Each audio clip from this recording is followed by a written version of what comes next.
to this week's Fireside Chat with Jesse. I am joined today by Kip Amstutz, CEO of 360 Equipment Finance. Great to see you, Kip. Thanks for joining me. Yeah, good to see you too, Jesse. No, I mean, I sit there and it's these, I think we get spoiled sometime by some of these leasing conferences that we go to where it's like, I'll catch up with them then. I'll catch up with them then. But I don't know, it's been too long, man. But appreciate your time and looking forward to talking about your story and more importantly, 360 story today. So thank you for including me. I appreciate it. Yeah, no, absolutely, man. It's great to have you on this program. And for those people who haven't met you yet, do you mind just kind of introducing yourself and career to date in equipment finance, Kip? Sure. My name is Kip Amstutz. I'm the CEO and president of 360 Equipment Finance. We are a general equipment lessor located in Austin, Texas.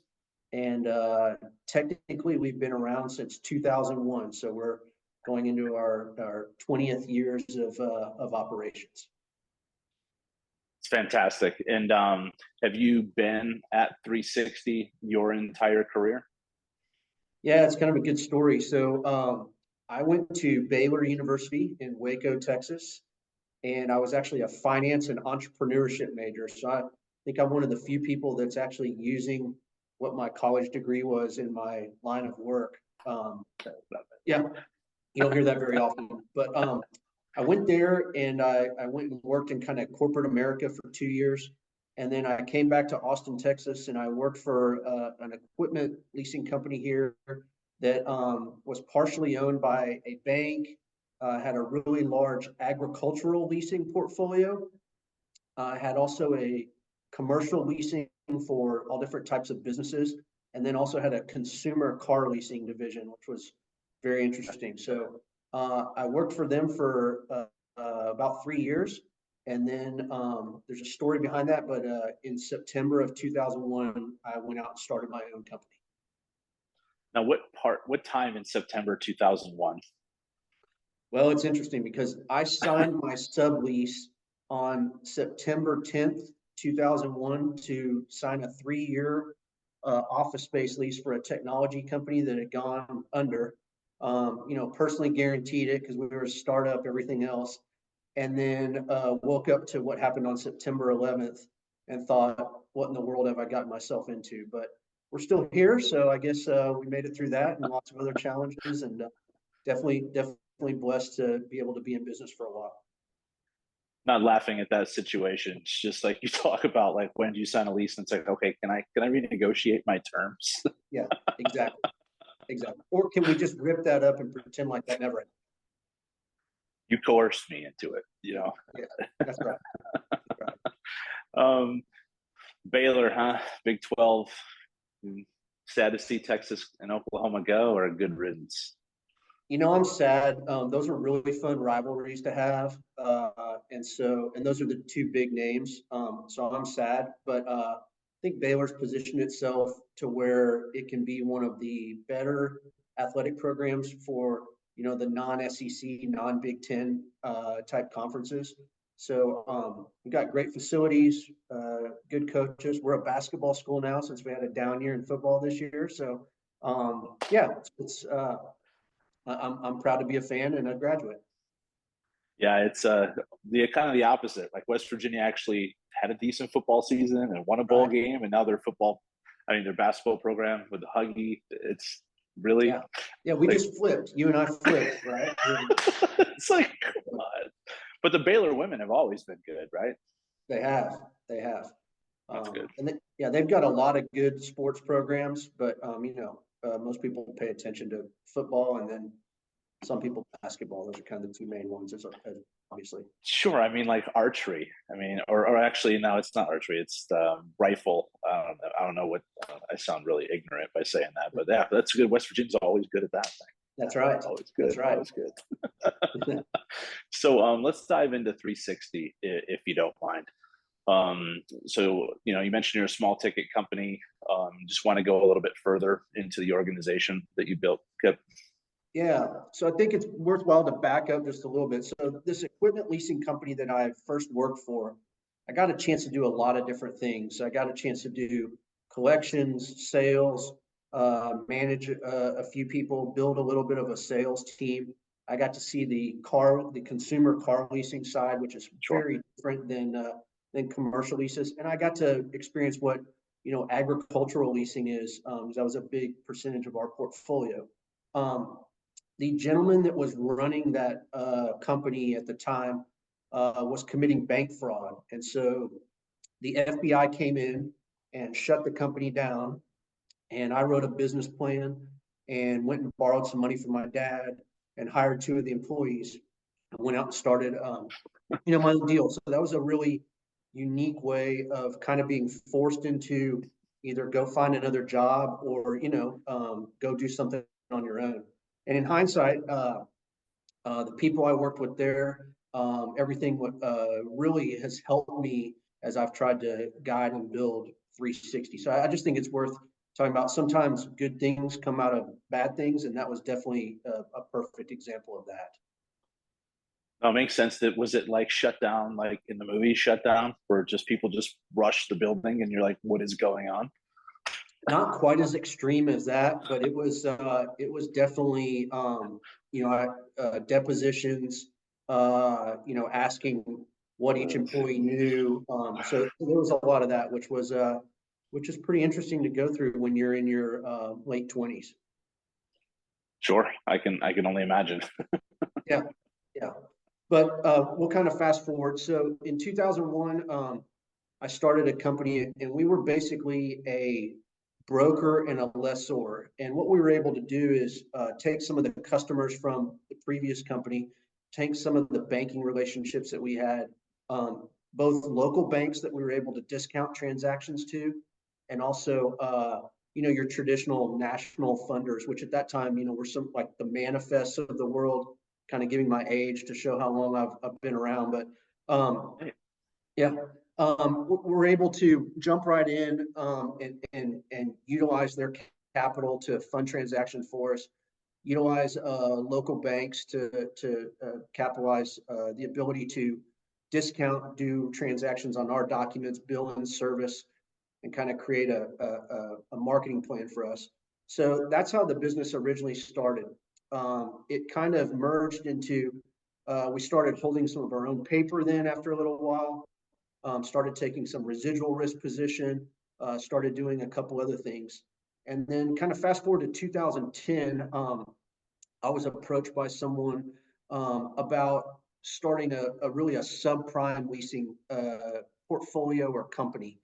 And candidly, I wasn't sure if it would work. And so instead of starting it under the original company's name, which was Mantis Financial, I set up 360 Equipment Finance for us to hold all the subprime transactions. And we ran that for a while. And then actually in 2019, we merged the companies together, all under the 360 name, just for, one bank account, one marketing program, one payroll, et cetera. And the name is interesting because number one, we chose 360 because it normally appears first when you sign up for a conference or the old Yellow Pages ad or whatever, because it's a number. That wasn't the main reason why, but that ended up being one of the benefits. Another benefit is a reason why we named it that is in Austin, there's a picturesque bridge that goes over Lake Austin called the 360 or the Pennybacker Bridge. And so that's our logo is that suspension bridge.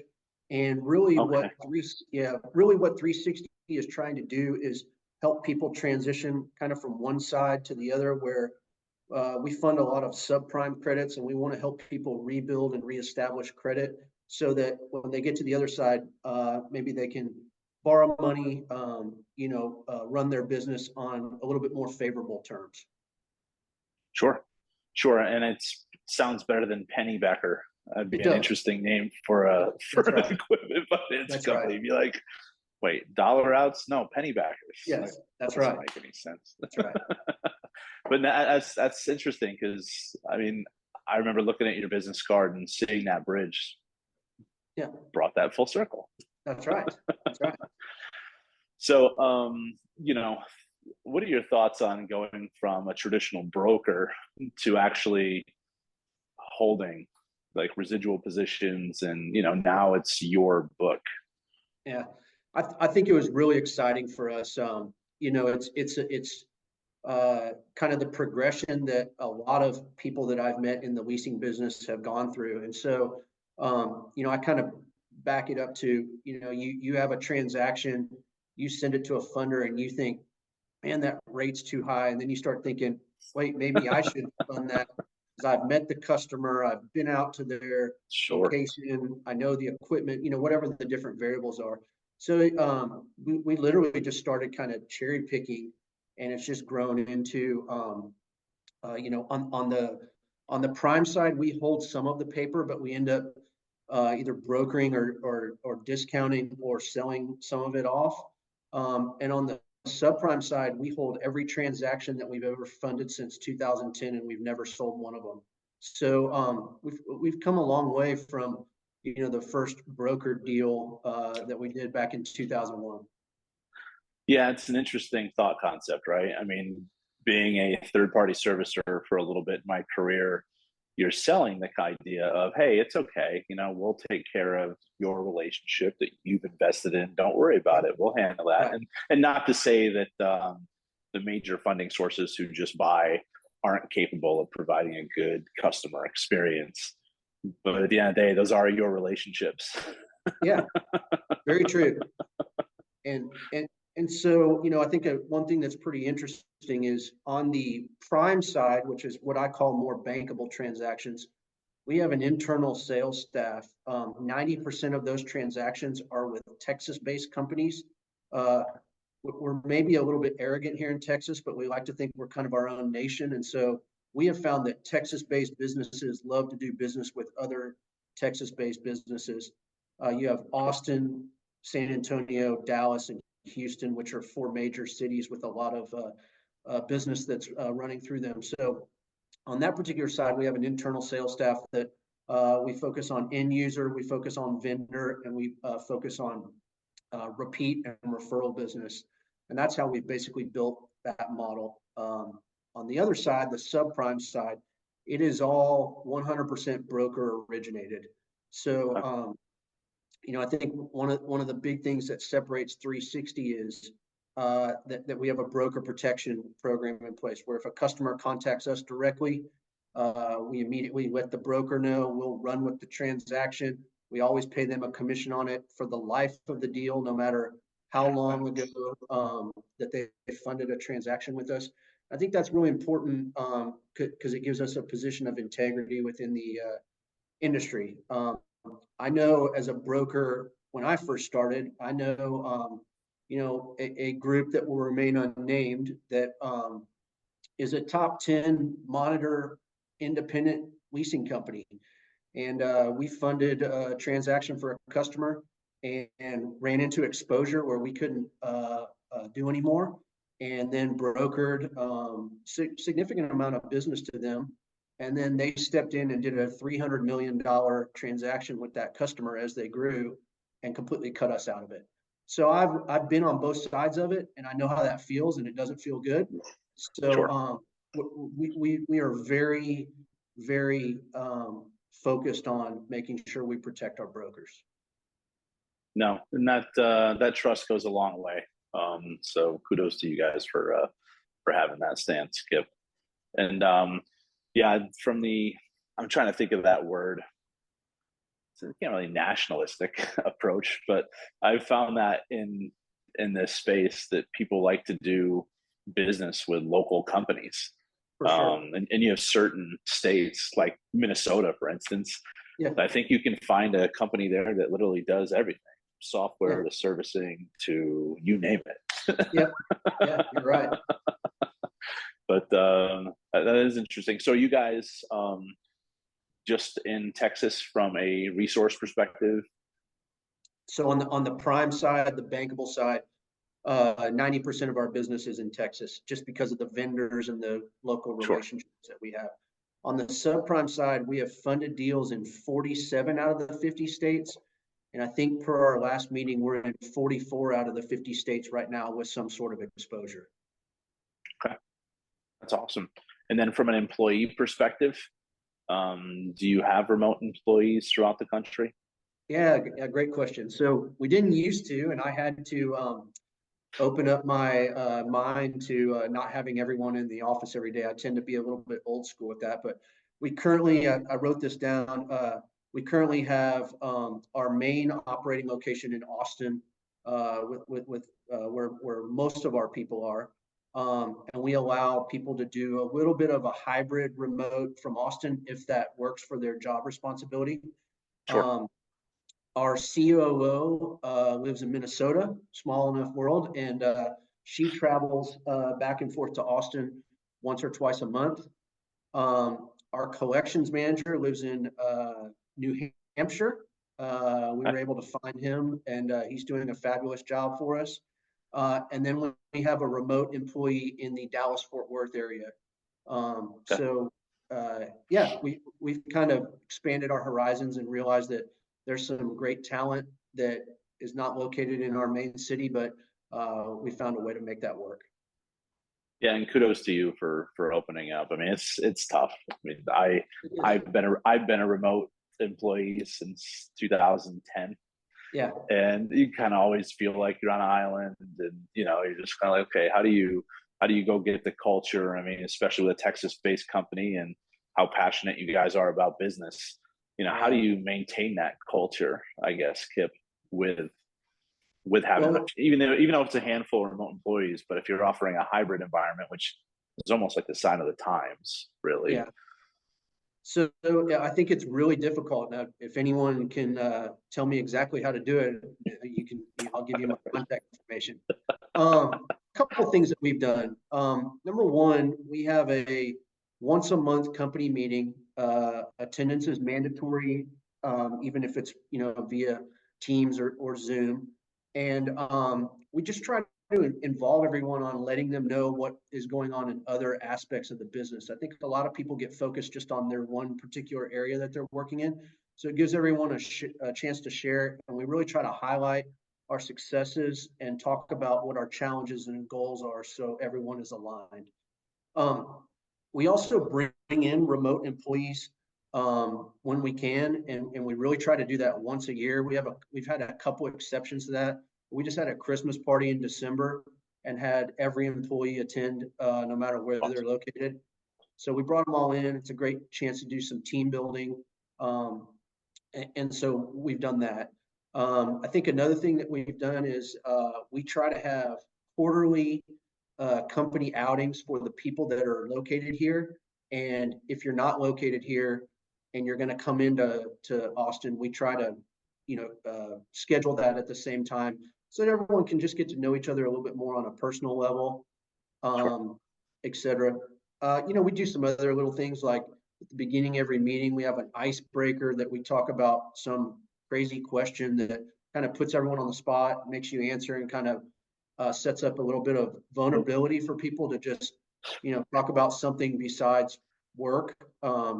So the So key is to show up to meetings 10 minutes late and the yeah, icebreakers already happened. that's right. That's right. We're too late for it. But just Sorry. yeah, I would say those are some of the things that we've definitely tried to do. Cool. No, I mean, those are definitely neat, tips and tricks. I don't run a company. I run a company of a few people, so I can't relate, but I don't think there is a perfect, answer to how Yeah, you I do think you're that. right. But I definitely like, where you guys are at. I mean, I think the bringing people in, it's an investment, but what's the investment of someone potentially leaving? Right. So maintaining and growing is important. And I believe some of the things we wanted to talk about were some of the achievements that 360 had in, Yeah. 2023. Yeah, I just had a meeting with a recap with my COO who we hired in early January of last year. So it was really fun for she and I. Jenna Morgan is her name. A lot of people know her in the industry. She's fabulous. But we went over some of the things and I kind of wrote them down just because number one, we're proud of them. And number two, it's fun to go back and look at those. And sometimes you forget the things that you're able to do. So in 2023, we hired a new COO, which was Jenna. We hired a new CFO after our original CFO retired after 23 years of working with the company. She was employee number one, if you can believe that. So she came over from the from a previous life. We were able to incorporate remote employees in multiple states that we just kind of touched on some. We did a technology 180-degree pivot where we outsourced our back-end servicing to Great America Financial Services. We feel like that's been a very good decision for us, and they're definitely a pleasure to work with. And so, there's a lot of work that goes into that and transitioning the portfolio and making sure everything runs smooth. So that was accomplished and successful. And Jenna led that and did a great job along with our entire team.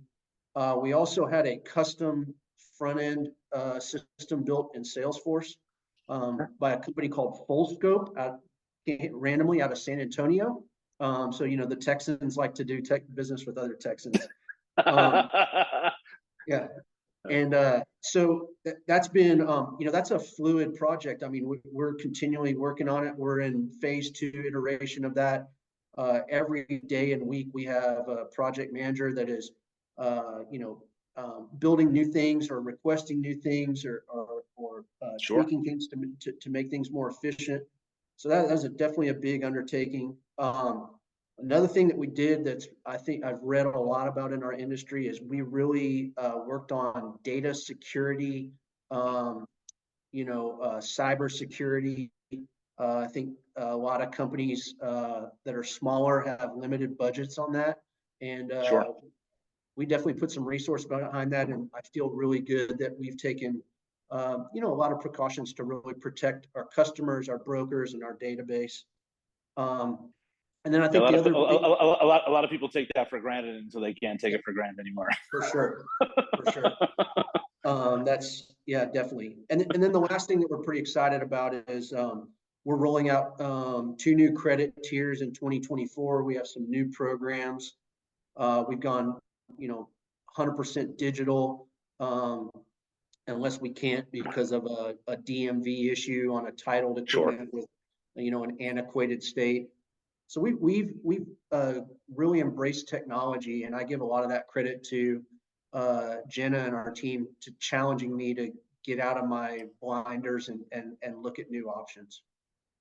No, that was a great addition in adding her to the team. I was fortunate enough to work with her for a couple months before we both moved on from our previous employer. She's a great asset to the organization. I guess I just need to ask her now, if that's what you've achieved in less than 12 full months, what's next?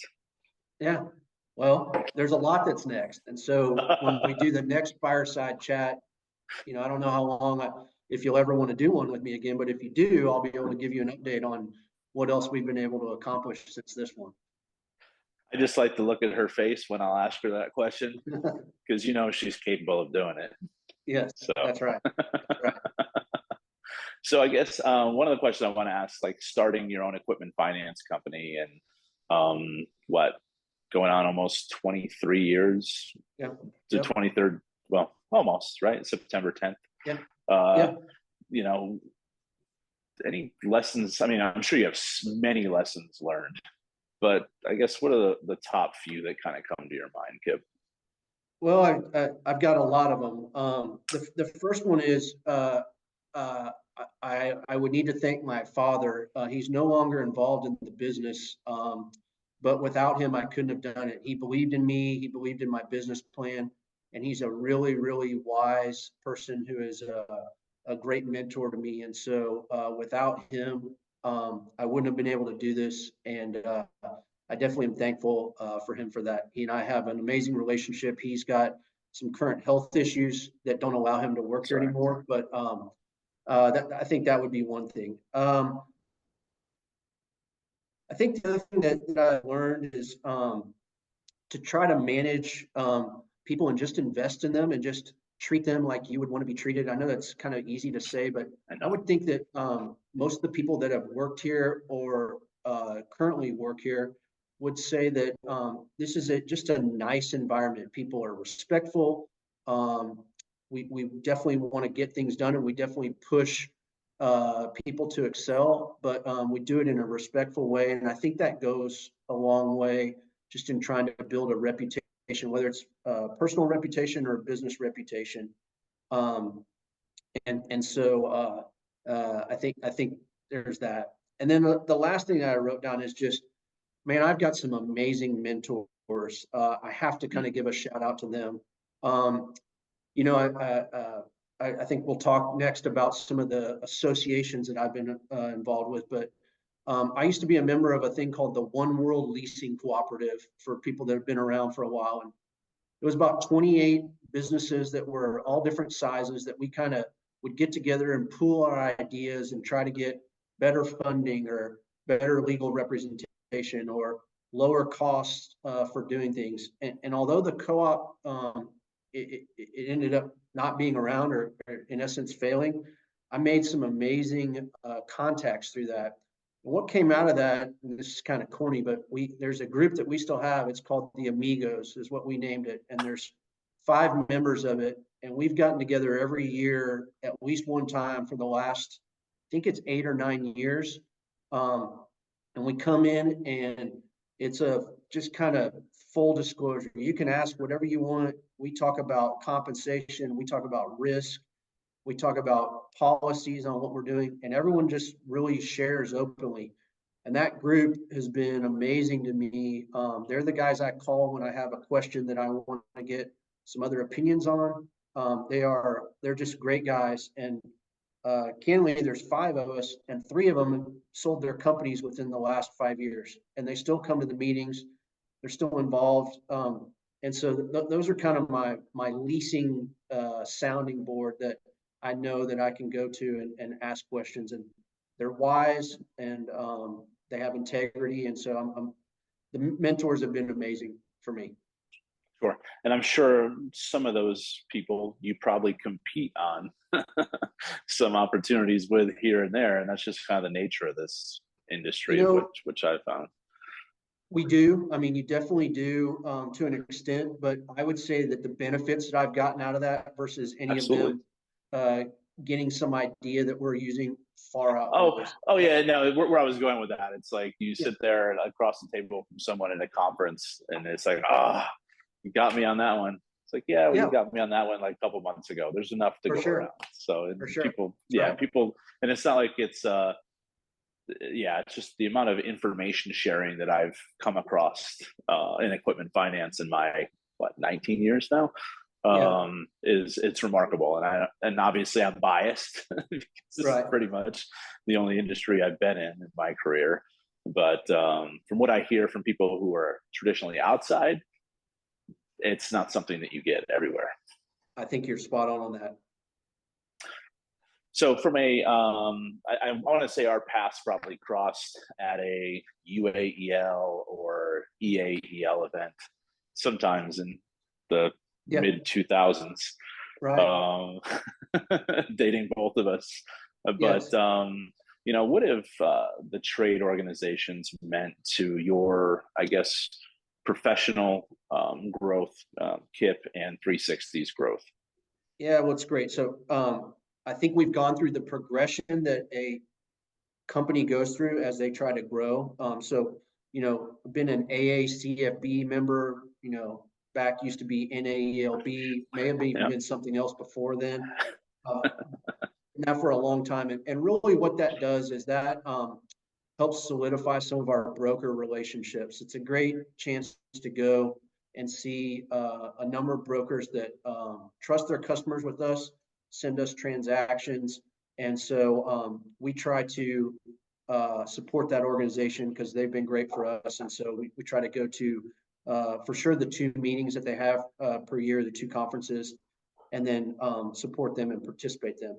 Then as we talked about it, as you grow and you get into maybe that discounting or holding some of your own paper, we joined NEFA. And NEFA to me is very similar to that group that I said that I called the Amigos. The amount of openness, sharing, the things that I take away from those conferences, the notebook that I come back with of ideas to research or look at incorporating in our business is amazing. And so NIFA to me fits businesses that are kind of the size that we are now, and has a wide range. And candidly, I go there for networking and for just learning, education, learning more about legal, other things that are happening, disclosure, et cetera, in our world.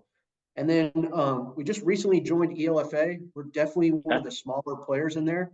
But I think there's some real benefits to that. And one of the big benefits that we see from ELFA is the data that we have access to on how other companies are run, and to be able to benchmark how that looks compared to our company. And so one of our big projects for 2024 is to map our data against people that are similar to us, and really see where we're strong and where we have some weakness and where we can improve.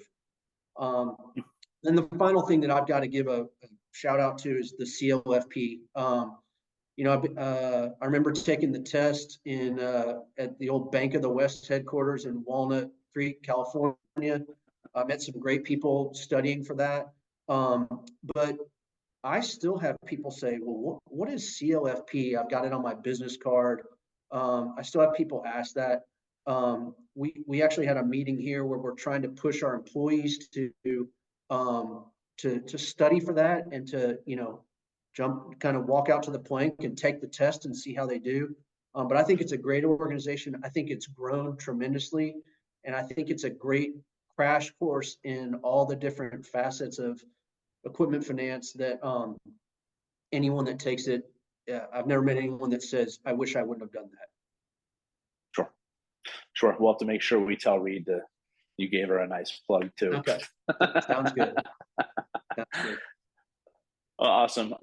So Kip, I asked everyone who comes on the program to give me a little fun fact about themselves.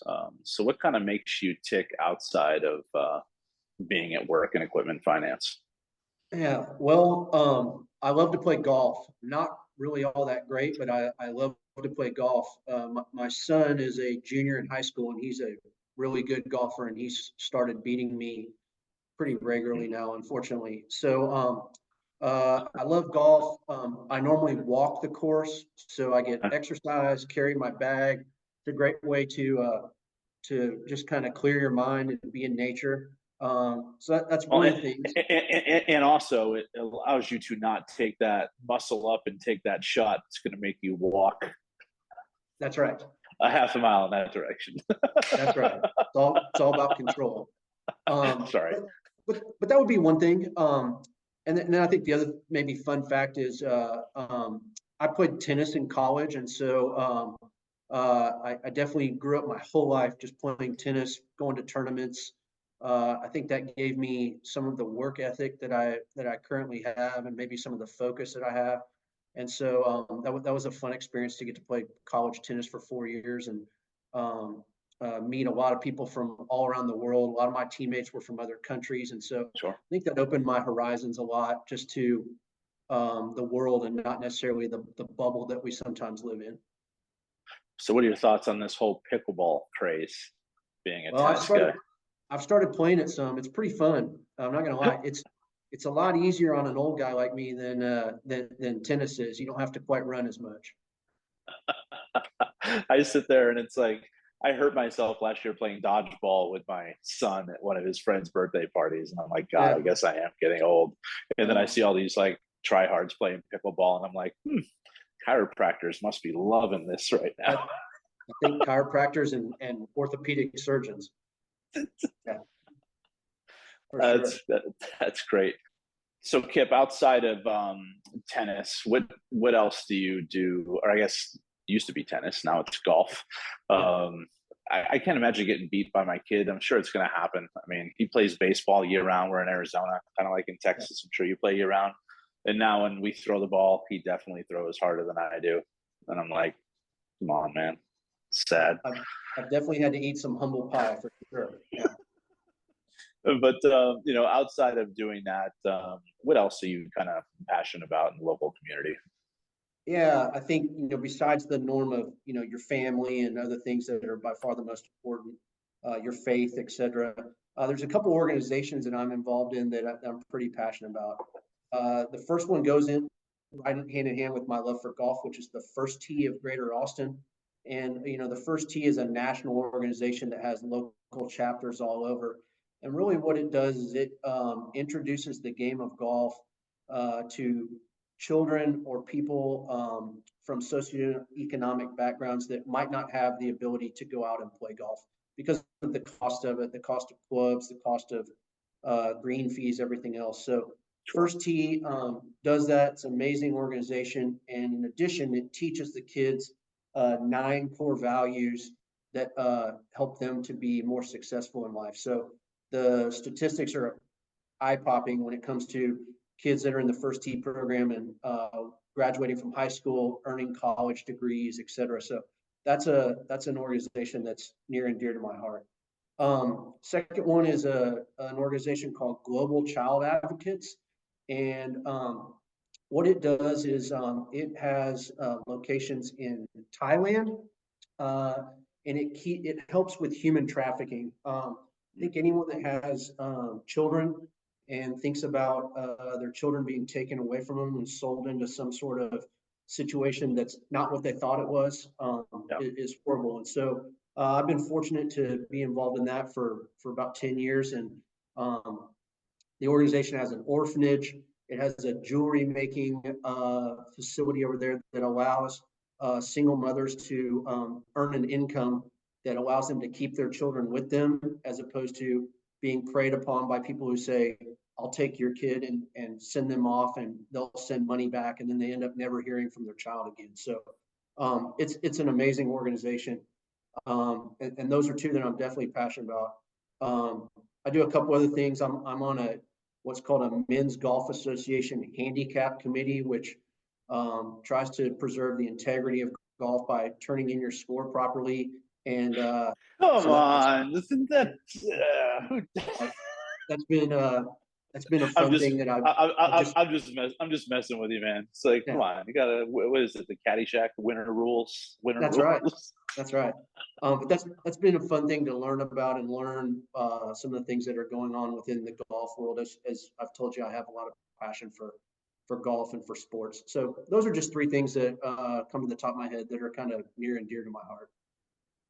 Perfect. Well, thank you for sharing those. We actually EF Cares featured First Tee Stonebriar. I don't know. I guess that there's a First Tee Dallas, maybe. There is, yes. So we made a donation to them last year on behalf of when Stonebriar spoke at our event that we had. So okay, that's awesome. Have a little familiarity, but the other one I'd like to learn a little bit about as well. Okay. When you have some time. Yeah, perfect. So I guess at the end of the day, Kip, why should someone want to do business with 360 Equipment Finance? Well, I think we definitely have a niche. So in my mind, we kind of have 2 customers. We've got the brokers that are originating transactions for the subprime business. And I think what I would say to them is try us out. We definitely have a very unique product. We definitely can't get the lowest rates because we're not seeing those types of deals. But our goal is to take care of your customer, take care of you, protect that relationship on your behalf, and then to help that customer rebuild and reestablish credit by reporting to PayNet, doing some of the other things that we do that help them with that, both good and bad. I think the customers that don't pay accordingly, we want other people to know about that through a PayNet report or whatever else, so that maybe if it's not something that they want to lend on, they would be able to decipher that from the report. So I would say that from a subprime basis. From a customer standpoint, we try to run our business with integrity. We try to have exceptional customer service. We've got some core values that we stick to, and those are 2 of them. And so we want you to have a favorable, pleasant, great experience with quick turnaround time. And we want to earn your business for life. So we're not just looking for one transaction, we're looking for multiple. And that's how we've built the business for the last 23 plus years. Thanks for your time today, Kip.